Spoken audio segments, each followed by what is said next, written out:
Une pensée en écrit, mesdames et messieurs, vous êtes sur Mandiko TV et bienvenue à ce bulletin d'information les 11h30.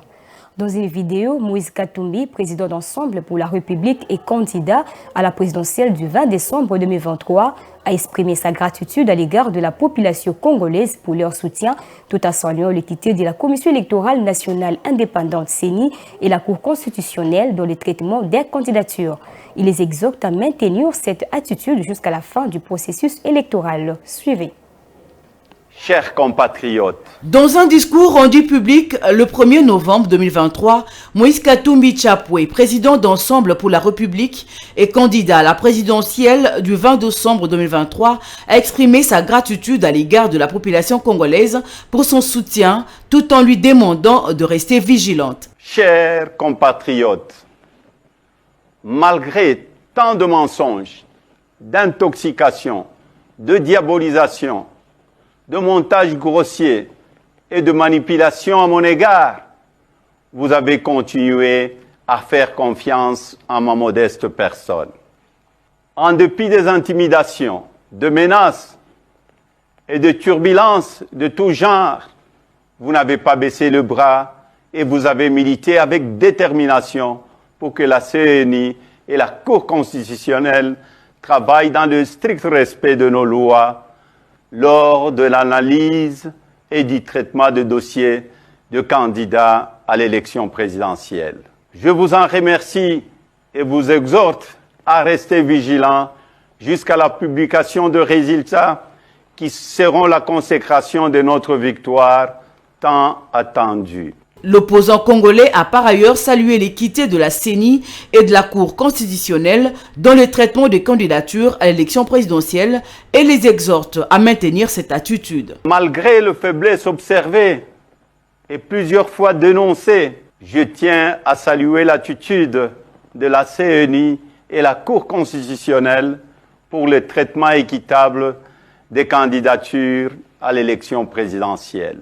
Je les exhorte à garder la même attitude jusqu'à la fin du processus électoral en vue de redorer l'image de notre pays. Dans la même logique, Katumbi a aussi exprimé sa reconnaissance envers la communauté internationale pour son accompagnement dans ces processus électoraux dont les Congolais attendent une issue heureuse. Je tiens également à remercier la communauté internationale pour son appui et son accompagnement dans ce processus dont tous les Congolais attendent une issue heureuse et respectueuse de leur volonté pour un climat post-électoral apaisé. Moïse Katumbi a rendu hommage au porte-parole d'Ensemble, Chériban Okende, assassiné depuis 4 mois aujourd'hui.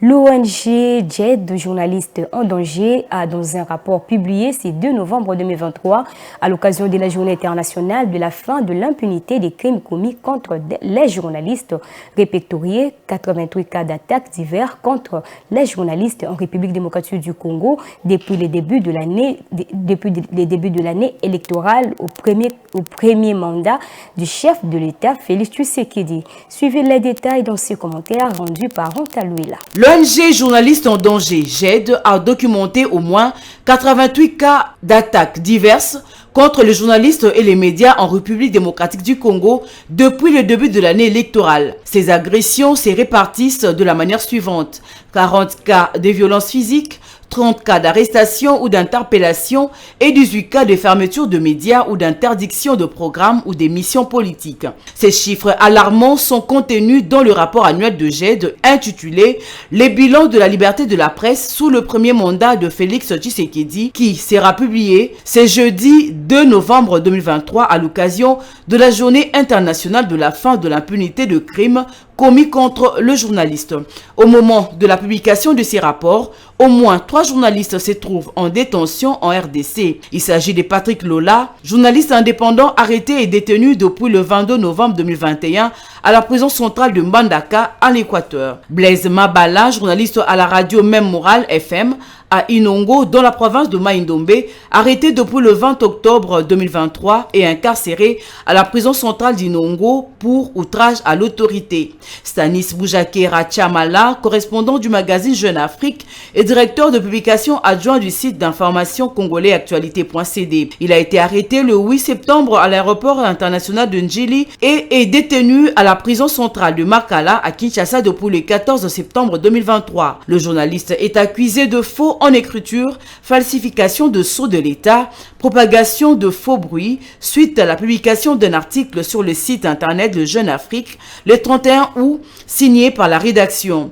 Cet article mentionnait un rapport attribué à l'Agence nationale des renseignements ANER dont les autorités congolaises contestent l'authenticité et mettent en cause les renseignements militaires dans la mort de Cheriban Okende Senga, ancien ministre de Transport et député national de l'opposition. Tivis Chivouadi, secrétaire général de GED, demande au président de la République, en sa qualité de magistrat suprême, de lancer un signal fort pour marquer la fin de son premier mandat en ordonnant la libération du journaliste Stanis Boujakera, victime d'un acharnement judiciaire, alors qu'il doit bénéficier de sa présomption d'innocence et de tous les autres journalistes arbitrairement privés de leur liberté en province. Reporters sans frontières, RSF, a lancé un appel le 19 octobre 2023 aux candidats à l'élection présidentielle du 20 décembre, leur demandant de s'engager à soutenir la liberté de la presse, de promouvoir la sécurité des journalistes et d'affirmer leur soutien à la demande d'abandon de charges contre le journaliste.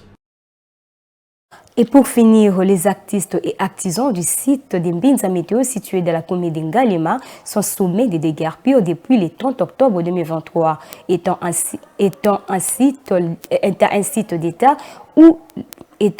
d'État où est formée la jeunesse dans l'entrepreneuriat unis comme un seul homme. Ils ont manifesté le mercredi 1er octobre 2023 sur la chaussée de la route de Matadi afin de faire entendre leur voix aux autorités compétentes. Didier Lufumbois était là pour le compte de Mandiko. Le site artisanal de Mbinza Météo situé dans la commune d'Ngalema est en danger. Les artistes et artisans dits menuisiers ont été surpris ce mercredi 1er novembre 2023 par une sommation de déguerpissement datée du 30 octobre de l'année en cours sans être au préalable préavisé. Pour manifester leur mécontentement, ils ont pris d'assaut cet avant-midi la route de Matadi, brûlant de pneus et scandant de chants. Un officier de la police de Mbata de Delvaux est arrivé sur place pour calmer les esprits, mais en vain.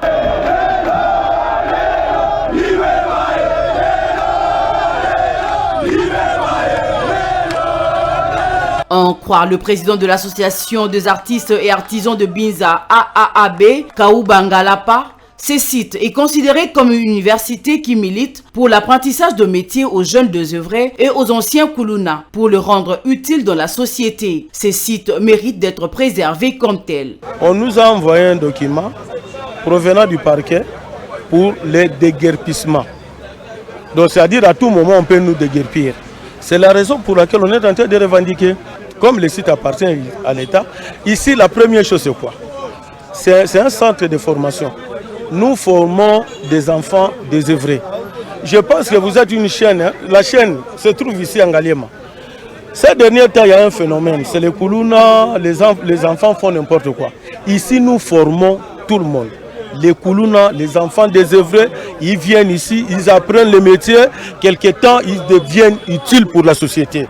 C'est la raison pour laquelle nous avons intérêt de revendiquer. Ce que nous demandons d'abord à l'État, c'est quoi? L'État doit nous soutenir. Parce que le travail que nous faisons ici, sans subvention, même pas une aide, même pas un don. C'est-à-dire qu'il y a des maîtres formateurs qui forment les enfants là, désœuvrés, qui forment les apprenants, sans pour autant que l'État puisse intervenir. Alors ça sera aussi malhonnête, ça ne sera pas bien qu'à tout moment, qu'on puisse nous déranger, à tout moment des documents, qu'on puisse nous chasser, qu'un site, peut-être un centre, soit remplacé, par exemple, par les maisons d'habitation. C'est pratiquement impossible. En dehors de ça aussi, quand vous regardez, vous trouverez les hangars au XXIe siècle. Quel jour que nous deviendrons des millionnaires? Parce que le président a bien souligné, que les artisans deviendront des millionnaires. Et alors nous allons devenir des millionnaires quel jour? Moi, ce que je demanderai au président de la République, c'est très simple. Quand on parle d'un site de la menuiserie au Congo, il faut compter aussi Météo. Météo, c'est un site très important. C'est un site connu de tous. Ce que nous demanderons au service de l'État, chaque fois qu'il y a un événement, qu'on puisse inviter aussi Météo. Nous étions victimes d'un incendie. Aujourd'hui, nous avons, voire même le numéro DTO. Le numéro DTO qui se trouve au ministère des Finances. Mais nous ne sommes pas servis.